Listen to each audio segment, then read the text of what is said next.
All right, y'all, our favorite time of the week again. Time to answer a few of your questions. Saagar, what is up first? Number 1 from Bill Indick. What would codifying Roe versus Wade have accomplished? Huge fan since early days, subscribed since day one. Shout out to you, Bill. Would the Supreme Court decision to overturn Roe still have had the same impact had it been codified? If not, how? If so, what would have been codifying it accomplished? No, so, I mean, the Supreme Court really effectively kicked it back to legislators. Yeah, that's right. And said, we shouldn't be involved in this at all. You legislators go and do whatever it is you want to do, whether it's banning it completely, allowing it completely. And so if you did have a federal law codifying Roe, remember Roe says still that you can ban abortion after Casey at least, after fetal viability, which is around like 23 weeks, something like that. I mean, this is where the line always gets sort of like debated, but that's basically more or less where it stands. So if they had codified Roe, you would have kept that standard in place that says, listen, after fetal viability, whatever you want, states, anything goes. That was the previous lay of the land.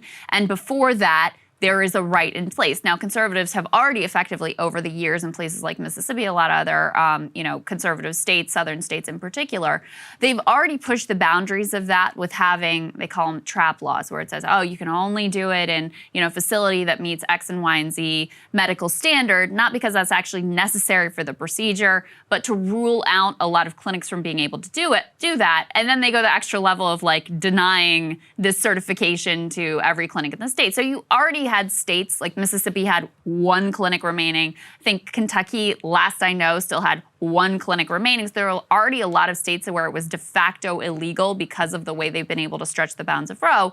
But it definitely would have had an impact, and you certainly wouldn't have these efforts now for, DAs to prosecute people who are helping women travel across state lines and things like that. Yeah, so I mean, it's basically simple, which is that SCOTUS, barring exceptional circumstances, obviously judicial review, all of that, the impact wouldn't be anything because the People's Congress would have passed the law. And unless they were to find that to be literally unconstitutional, which is not going to happen because that's not even what they found in any of these frameworks, then by kicking it to legislators, they could have codified it and then just made it so that it would have been a moot issue. That's why Obama ran on it in 2008 and said, hey, let's just deal with this once and for all, just codify it into law. So that is what it means. This applies to the ban too, just so you know. Yeah. Okay, all right. Nathaniel Cohen, pro-life conservative shifts. Krystal, Saagar, what do you think of some conservatives who are pro-life and pro-child care in favor of government assistance? After Roe overturn was announced, South Dakota Kristi Noem announced several programs and services for residents to seek help. Rachel Bovard has long talked about conservatives needing to evolve their stance on family support. Do you think this evolution will go anywhere? Nope. Yeah. I'll believe it when I see it. I mean, listen, you have had Mitt Romney out there floating different child tax credits, so I don't want to say that there's absolutely nothing there. But the conservative coalition relies still on this sort of like corporate libertarian money. I mean, a lot of the institutional backing and support is for this very radical economic libertarian view of the world. And so to go against that is really difficult. And frankly, the coalition isn't set up to reward those kinds of divergences from economic orthodoxy. Yeah, so I just don't see it. I don't really see it either. I mean, I saw a decent take here, which is that none of the 23 states they're about to ban or restrict abortion beyond Roe versus Wade even offer paid family leave. So it's like, right. Okay. Yeah, I mean, look, kind of says it all right. I'd like to see it. The conservative intelligentsia, I would say, is a lot more divided on this, right? So you have like Ross. I remember Ross, long ago, writing in the Times, being like, "Listen, if we are to be truly pro-life, then we are going to have to endorse a robust expansion of the social welfare state." He's like, "There's no way around that. I'm okay with that." But he writes for the New York Times, like he's not an elected GOP representative. So the 5 Republicans who read him in the New York Times, right? Agree. So I'm more saying like it's an elite phenomena. I think there are a lot of people who are online on Twitter who probably would endorse that, but I don't see any substantive effort at the grassroots level to push for that. Until I do, I'm going to say I'm very skeptical that that's going to happen. Even among most of the people who would say, yes, we should do these things, is that where their energy is direct? Are they organizing in that regard? Is that the thing that they're lighting up Twitter about? No. Yeah. It's just not where the energy in the Republican base is because of years and years of molding it in, a certain direction. And again, the sort of like the funding base of where the party is. So no, don't see it. I agree. Next question from Cade Olson. Written news, best site aggregator. Aside from BP and realignment, I prefer to consume written news. Now, today I'm trying to bounce between a litany of sources: Reuters, AP, Politico, NYT, WSJ, Jacobin, Greenwald, Hy-Vee, Substacks, Twitter, and others. Aside from Drudge, who's still somewhat biased, do you have a combined or each their own preference of the best centralized source to consume? Regardless, is this an area of your product roadmap? That's an interesting idea. If not, please consider it. So, I mean, Twitter is mostly the aggregator that we use. I think we rely overwhelmingly on, our Twitter feeds. I also use this site that I mentioned before called Memorandum, which is just like, sort of neutral, like here are the stories that are most popular today, and it has links to other stories related to that story. So for me, that's just a good way to make sure I'm not missing anything, is usually what I use that for. Yeah, look, it's Twitter, and I think that the problem that you have there, Cade, is that, listen, we live in a decentralized media environment. The whole point of this show and of all the sources you listed are that aggregation and looking at individual reporters and parsing it for yourself is just how it works these days. So I wish I could tell you there is a centralized source, but to be honest, I don't really believe in centralized information. I think the best information environment is when everybody's battling and trying to look at what really is true, and you don't have a single, arbiter of truth. That was a unique media phenomena of the 1950s, which I actually think was bad. So anyway, I would just defend the current system. I think it's better, and you're probably better informed than your parents were in the 1950s. Yeah. Or even in the 70s. And remember, guys, we do put out a newsletter now. That's true. It has the links to all the things that we're looking at and using for the show. Read it for yourself. That's a pretty good aggregator there. And we also, have worked to bring in partners to make this a more holistic ecosystem overall. But yeah, really important to, your news diet there, it looks good. That's pretty solid. Yeah, because you're kind of across the political spectrum. You're looking at all kinds of different sources and takes and ideas. So it seems like a pretty healthy media diet. Yeah, you're doing a better job, even though I know it's a pain. But listen, it's better to be better informed than nothing. So yeah, indeed. Yeah. All right, next question, Matthew Hartman. This one is for Saagar. Okay. BTS hiatus. Hey, Saagar, I heard you're a BTS fan. How are you taking their hiatus?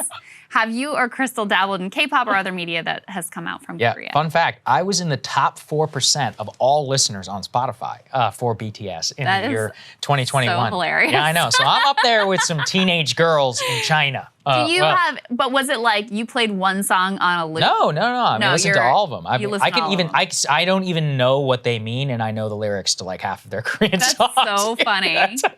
You should work to learn Korean. This could give you a little jump start. That's true. Yeah, I could. I enjoy Korean streetwear culture. I take some inspiration from some of their fashion. So shout out to Korea.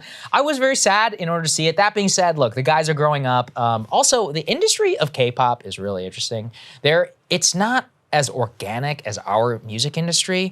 Basically, I'm not just saying this is the case with BTS, but like they join these academies, and the academies like form the groups together, and they like kind of put them through like this weird boot camp, and then they own a share of you as you go on tour and when you blow up. So it's not like the artist culture. Our boy band culture is super organic either, though. Yeah, but they're not going to school to become a pop star. Yeah, there aren't specific academies, but it is very much like, handpicked and auditioned and, cultivated and crafted. There's a documentary on Netflix about the Korean band Blackpink, which is a very good band, by the way. It's like a Korean K-pop girl band. And it kind of follows them from their formation in the school where they come together to then going on tour to becoming like a massive sensation. I think they played at Coachella in one of the years. I think it was like the year 2019 when they played. And they became really big, and they did a couple of songs with, I think it was like Demi Lovato on one of their songs. Anyway, it was very interesting to me to see the economics and the business of it, and why being in a boy band or in BTS or any K-pop band would be a lot more stifling than normal here. Like it's just a totally different industry. Also, BTS had some issues because the leader is like Namjoon. I can never know if I'm saying it correctly. The one who speaks English. He actually was exempted from military service because every male in South Korea has to be in the military, and he'd finally reached the age of compulsory service. They had to pass a special act to be like, no, he's exempt. Really? Yeah, because he's such a cultural ambassador for the country. So they're like, he is so important to South Korea. We can't let him go into the military. Whoa. But he still apparently is probably going to still have to serve his time. So that also so could it's be just like deferred. Yeah, it was like a deferral because everybody there has to serve in the military. Wow. Yeah, it's a whole thing. Interesting. It's fascinating. I'm not as much as like I have a T-shirt, a Dynamite T-shirt. That's pretty much it, which I got as a joke. I do love BTS. It's just it's so fun to listen to. I remember the first time I heard Dynamite, I was like, man, this song is awesome. They also do a lot of remixes. Great, like upbeat, yeah, it's fun. pop songs. That's why kids love it. For sure. Yeah, I think I'm just a big supporter of top 40 in general. I like it. Like it lifts your mood. It's not. I don't need some like morose music. I think the whole point of music is to like just make you feel better. I get it for people who like to listen to the more depressive stuff, but I think BTS is great. I'm not like a massive fanboy or whatever, but I was sad to see that they were breaking up. I loved Butter. I thought Butter was great. Are they actually? See, I didn't know about any of this. Are they actually breaking up? No, they're going on just hiatus. saying they're taking a break. I mean, look, they're taking a break. Like they want to pursue their individual products. They vary from like 30 years old to like 24. Okay. And so they're at like different ages. So they want, who's going to be like the Justin Timberlake that succeeds on their own? I don't know. I mean, see, the other problem is I only know their nicknames. I don't know their actual names. But Yeah. one of them is an incredible dancer. Some of them, that's the thing. They all bring like various different things to the band. Like one of them is the heartthrob. And so like I think he'll do well. I think Namjoon, he started off as a rapper. So he'll probably go back to like his rap roots. We'll see. Interesting. All right, last To be question continued. for Krystal. Okay. Krystal, I found out from your Wikipedia you are a CPA. I'm currently studying for my exams. I just passed FAR with a 75. I don't know what that means. What got you into accounting as a career choice? What events made you change careers? Thank you to Breaking Points for helping me get through another busy season. What is Brady, it? Financial accounting? You tell me. I don't know. I don't remember. Oh, financial accounting and reporting. Yeah, Okay, section all of the Okay, good work on that. Okay, so first of all, I'm no longer a CPA. I let the credential lapse. Oh, so it's like a doctor. You have to Yes, and I never really. So when I got out of college, I got a job with this like federal government contractor, and one of the things they did is they designed these like enterprise systems, including accounting, financial and accounting systems, and I worked with the federal court system. So my first experience really traveling around the country was traveling to these different federal courts around the country, and it was fine. Like it was exactly what you would think designing federal government accounting systems would be. But I did like the travel, and I got to go to places you would never go, like Sioux Falls, South Dakota. I would love to. What would be a reason to go there? Isn't that other where than Mount this job? Rushmore is, or it's like nearby? No, it's not particularly nearby, but yeah. So I got to go there, Omaha, Nebraska, like all these different places. That was the first time I went to San Francisco, was through that job. So the travel was kind of cool. And I was like, I guess I should, kind of lean into this because this seems to be the direction my life is heading. And I'm always looking for ways to kind of like push myself forward and, deepen whatever, grow. So it was just something that I started taking classes in the evening to get my CPA certification. And then basically the moment that I got the certification, I went in a completely different direction in my career. So I have never really practiced as an accountant. I went through all the trouble, and those tests are hard. It took me a lot to study for them. The tax part in particular, I actually found really hard because it's just like rote memorization because that shit makes no sense. Like our tax policy makes no fucking sense. So I went through all the trouble to get the certification. I never really used it. Well, congrats to you, whoever you are. Given how much we pay our accountants, congratulations, because I understand that you guys make a lot of money. Let me just say one thing about what I did like about it is there is something satisfying about like the organizational part of it, and there is some problem solving to it that I did find kind of appealing. That's why I persisted with it. But obviously, ultimately, my life went in all kinds of other directions. So well, it worked out better for us. So here we are. Okay. All right, guys. Love y'all. Have a great day. We'll see you back here tomorrow.